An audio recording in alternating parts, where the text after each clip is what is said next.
J'aimerais dire à quelqu'un, si tu prends la décision d'éclairer, si tu prends la décision de libérer le don qu'il y a au-dedans de toi, Dieu lui-même prendra la responsabilité de te prendre de bas et de te placer en haut. L'élévation, c'est l'affaire de Dieu. Ton affaire, c'est de chercher à briller.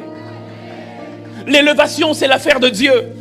Ton affaire, c'est de chercher à briller.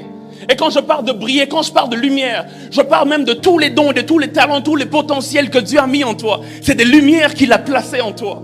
Et le but de ces choses, ce n'est pas seulement pour que tu les gardes pour toi-même. Le but de ces choses, c'est pour l'édification du corps.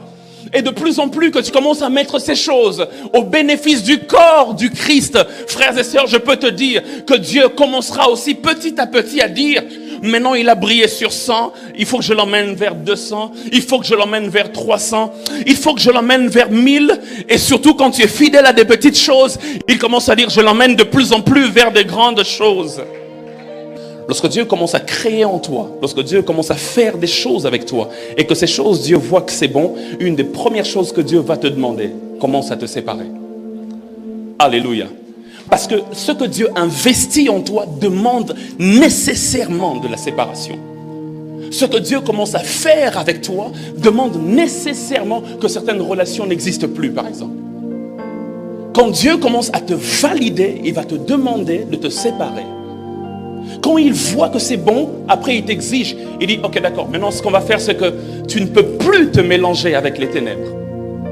Et ça, c'est un principe important, surtout pour nous, enfants de Dieu. Quand Dieu nous sauve et qu'il commence un travail en nous, et que Dieu se rend compte que ce qu'il est en train de faire est bon, il aime le résultat que c'est en train de produire, il ne veut plus que ça se mélange avec des choses qui vont bloquer le résultat qu'il est en train de produire. Alors Dieu commencera de plus en plus à t'exiger de la séparation. La Bible déclare dans Luc chapitre 3 verset 22, Dieu valide Jésus. Lorsque Jésus sort des eaux du baptême, la Bible déclare qu'une voix se fait entendre du ciel. Il dit, la voix dit: pas les autres, pas ceux que vous avez connus avant, ni même ceux qui sont autour de vous là maintenant. Il dit: c'est seulement celui-ci qui est mon fils bien-aimé. Amen. Hein?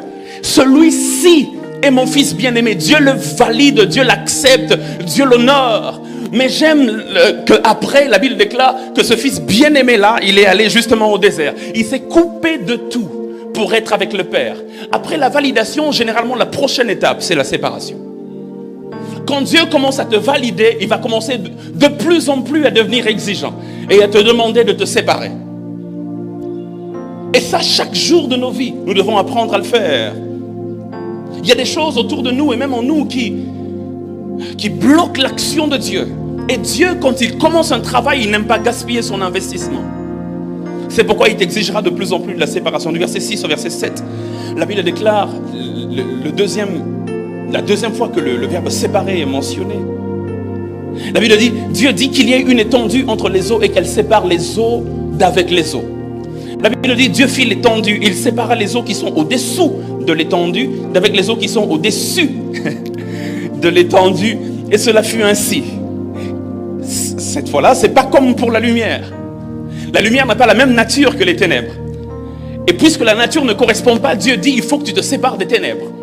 D'accord. Mais cette fois-là, c'est les eaux. Et les eaux ont la même nature.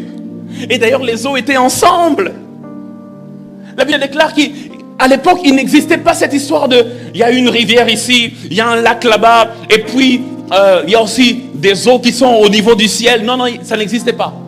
Mais la Bible dit que les eaux étaient ensemble. Mais c'est Dieu qui décide de séparer. Il dit, vous êtes de la même nature, mais je vous exige la séparation. Il dit, la Bible déclare, il sépara les eaux de dessus des eaux qu'il y avait en dessous. J'ai posé la question à Dieu, j'ai dit, Seigneur, pour la lumière et les ténèbres, je comprends. Il n'y a pas de commune mesure entre la lumière et les ténèbres. Entre Christ et Bélial. Ça ne peut pas marcher ensemble. Mais les eaux sont de la même nature. H2O. Et Dieu dit quand même, non, il faut qu'il y ait une étendue. Non. Il faut qu'il y ait une étendue de telle sorte que désormais, on va distinguer les eaux d'en bas des eaux d'en haut. Et Dieu m'a expliqué quelque chose. Il m'a dit de nous dire, ce n'est pas parce que nous sommes de la même nature que nous devons forcément appartenir au même domaine. Ce n'est pas parce que nous sommes de la même nature que nous devons forcément appartenir au même domaine. Il y a deux domaines ici dont je parle. Il y a le domaine qu'on appelle terre, et il y a le domaine qu'on appelle ciel. Et Dieu dit, vous êtes de la même nature, mais il faut que l'un soit sur terre et que l'autre reste au niveau du ciel. Vous êtes de la même nature, mais ça ne veut pas dire que vos destinées sont communes. Et Dieu m'a dit de nous dire que ce n'est pas parce que nous sommes de la même nature que nous appartenons forcément au même domaine. Il m'a dit une deuxième phrase. Il a dit, nous sommes de la même nature, mais nous avons des destinées différentes. Personne ne jalouse l'autre. Il y en a un que Dieu a décidé de mettre là, quelqu'un d'autre Dieu a décidé de mettre là-bas. On est de la même nature, on peut même s'équivaloir en termes de nature, mais c'est Dieu qui détermine le domaine de ton exercice. Et Dieu m'a dit une troisième phrase toujours.